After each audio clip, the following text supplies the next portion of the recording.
You're tuned into Long Island's only FM sports voice. This is Sports Talk on 90.3 WHPC.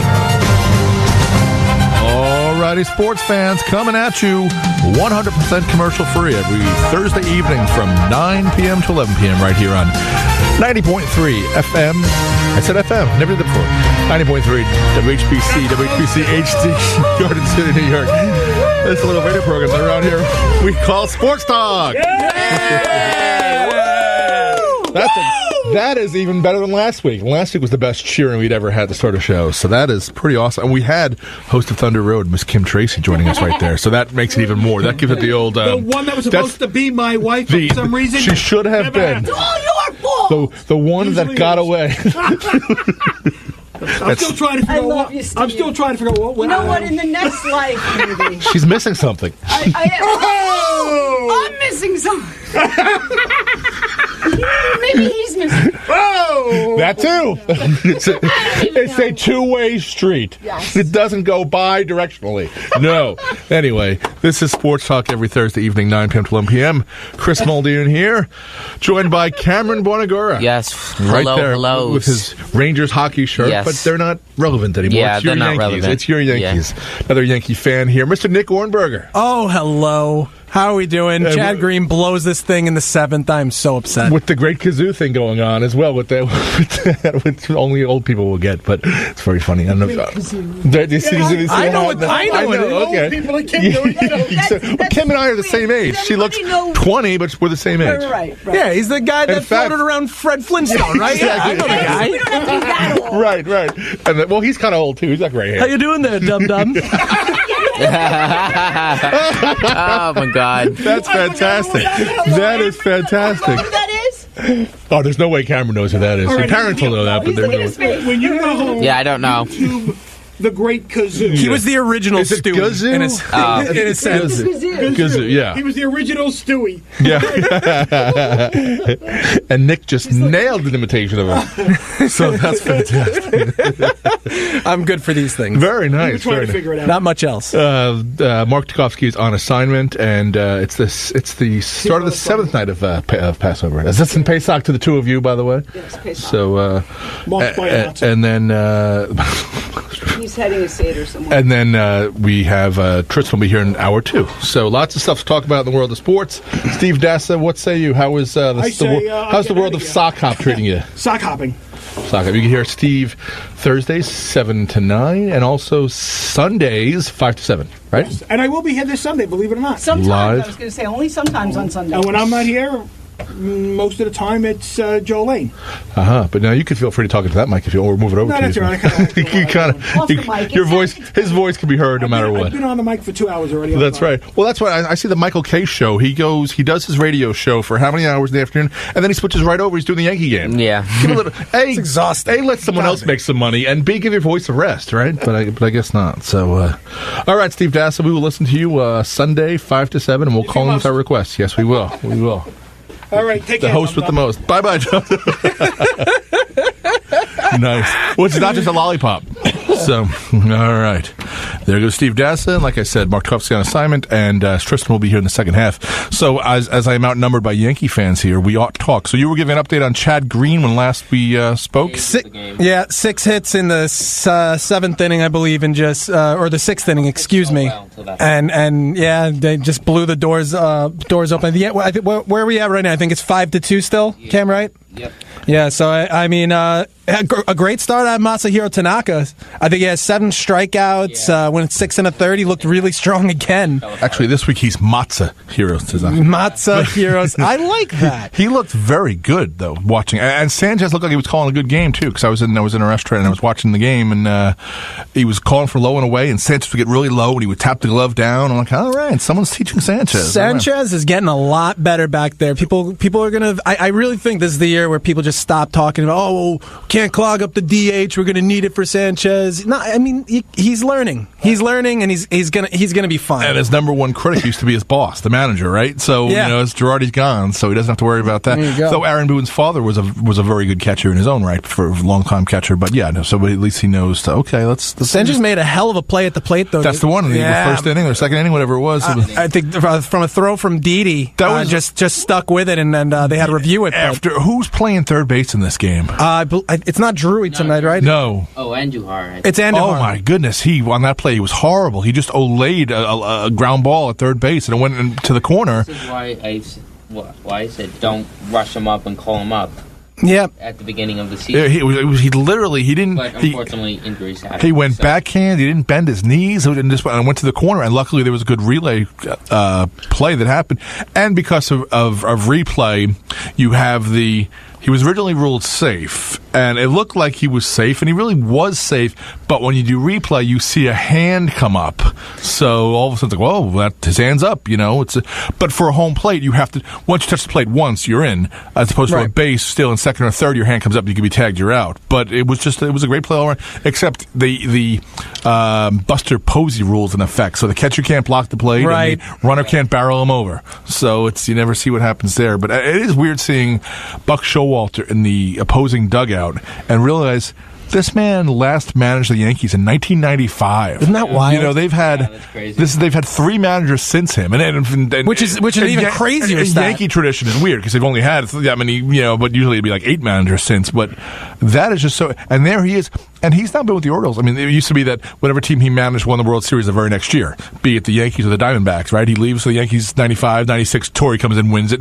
He leaves the Diamondbacks, and then in 2000 and 2001, Bob Brenly comes in and wins it with the Diamondbacks. Yep. But the Orioles are so bad they didn't get that lucky. But here's Showalter. How many years has he been managing the Orioles? It's a lot of years. It's I think he's in his 5th year, right? And it's got to be year 5. And it's during I think it was like 9. That's what I thought. I was going to say was it 2009? Somewhere between 8 to 10 years is what I was thinking. Good God!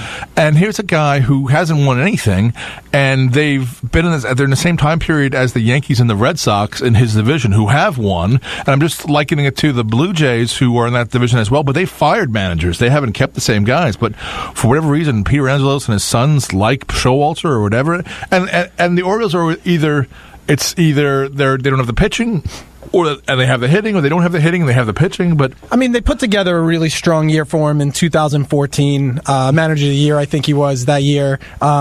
It never all seems to come together for Buck. It's a shame. And I guess this is Machado's walk year. It is. So they're doing everything. They keep a steady veteran manager. They put him at shortstop. They're doing everything, and they're batting him like second or some kind of weird. This is becoming a trend now. Yeah. Where some of these big time hitters. I think I don't know if he's hitting there permanently or more. I saw it a couple times already this season. They had Mike Trout hitting second a couple lineups. I just don't quite get it. Yeah, no, I remember just as being a kid, I always said you should always bet on like a little league, bet your best guy second because they'll get more at bats, they'll see fastballs, blah blah blah. But in the majors, these guys are major league hitters. Yeah, let them bat 4, 3, 4, 5, and I always looked at it. Whoever your best hitter is, all around, run producing, home runs, average, throw them in 3. Throw them in 3. The best hitter on the team is always 3.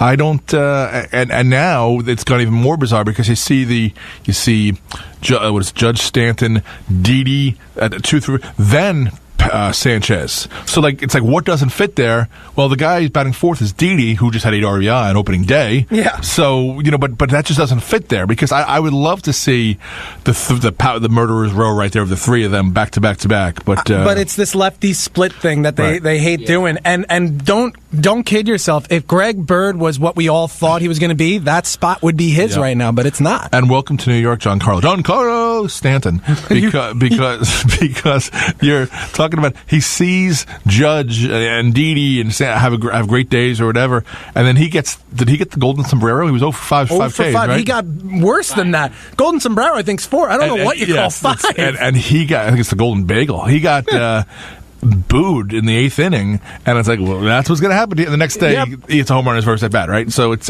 what's going to happen to you as a Yankee, as a vaunted Yankee. There was a lot of this criticism, like either both sides of the spectrum. Either why are fans booing him? We just got this guy, blah blah. Why no? It's a travesty. He can't strike out 5 times.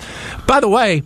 Who have you been watching? Because I've been watching Giancarlo Stanton his whole career, and this guy's a strikeout machine. Yeah. 150, 160 a year. Pencil him in. He'll strike out a lot, just like Judge. He's like a cartoon guy in that. He swings from his feet. Like he almost when he spins around with the bat going around and the feet coming out of the cleats. Guy swings as hard as Vlad Guerrero. Yeah. You remember that swing, right? It looked like he was going to throw his back out. And Judge is a bigger strikeout machine. Oh my God! It's like, whoa, okay, just get ready for a lot of wind. Get ready for a lot of home runs, but get ready for a lot of wind as well. I don't think he's struck out as much to start the season, Judge. Who, Judge? I think Stanton last year was the summer. He struck out the whole summer. I think he's doing a better job this year so far. But I mean, I don't know how much you can cut down from 209 strikeouts a year ago.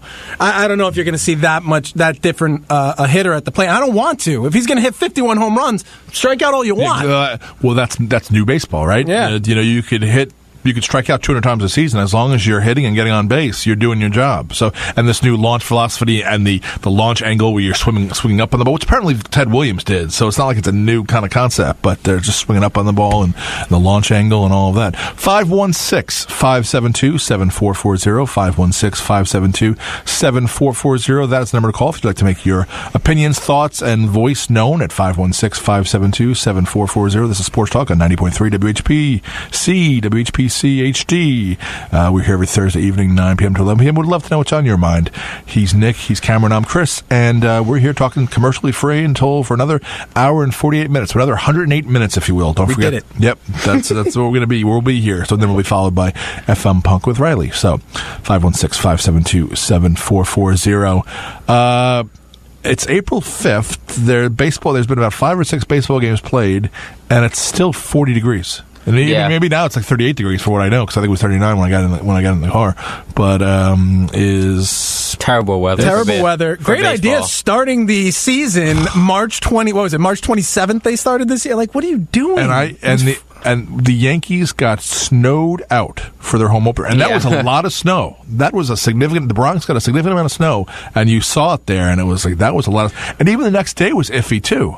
So it was pretty rainy. Yeah. Pretty rainy. When was the last snow out? And here, there was a snow out in the 90s. I remember definitely there was snow in the 90s that one of the New York teams had. But yeah, it just doesn't happen. It's bizarre. And then they're playing. And then I see like tonight, they're playing a night game. It's like, from a fan experience and fan perspective, and that's what happened. A lot of people took Thursday. It was Thursday, right, where they had the snow out. Yeah, a lot of people took that day off. And then all of a sudden the game gets canceled. They play the next day. A lot of people can't get that day off again. It's one of those weird things. And you don't want to go to a game where it's like really cold and it's completely rainy. It's terrible. Cold rain. I went to the worst game last September. It was a game against the Orioles, and I was sitting like under the undercourse, and the wind was just blowing the rain right in my face. God. It's awful. Yeah, it's awful. It starts with the feet. Oh God, yeah. And I hate going to any game. I'm not a weather guy. Like my brother played in Penn State for years, but I hated going up there because it's freezing in Happy Valley. And that's the difference. Like people think, when you go to a football game, because it's expected the weather's like that, so you get blankets and you get your hot chocolate among other things, and you all go for group warmth amongst each other. Body, you can't do that at a baseball game. No, you can't. It's not the thing to do. So you're not going to do it. And either way, I hate that stuff. You shouldn't do it at football games either. Exactly. It stinks. It's like it's not fun. It's not. And what's so funny is if you ever go on the field during the field is so hot. They're freezing in the stands, but on the field, like, look at him. He's got his short sleeves on. Yeah, the field's so hot because between the lots of people, the sweat, the lights from the camera lights, the lights from the stadium, it's like 20 degrees warmer on the field, which is why when they have games in 100 degrees in the summertime, the field's even more. It's like 120 on the field. So it's just it's a different kind of game. But I watched like Cashner pitching. I saw Strasburg. These pitchers with their beards. Yeah. It's like, a sweaty beard isn't really what you want during a game. When you're pitching a game, it's going to bother you. Trust me, you're going to get overheated, and you're going to be itchy and scratchy and all that. I don't know who started the beard fad in baseball. It came that guy San Francisco, Brian Wilson, the closer. Yeah. I think he might have been the one that kind of repopularized the beard, but it's weird. And then you had the guys in Boston. I don't all know had if you beards. saw him at the Giants home opener. He didn't have his beard. He was Really? Really? He looked really weird. He's got a without his zig. Everyone beard. else is zagging. You know, he's got a. That's like seeing Jacob deGrom. I still don't recognize him with the short hair. Yeah, it looks a little weird. Oh, who's that? Who is that? I think I know who that is, but who is that guy right there with the short hair and the Mets hat talking about his outing today? I don't know who that is. Is that Lugo? Who is that? You know, but yeah.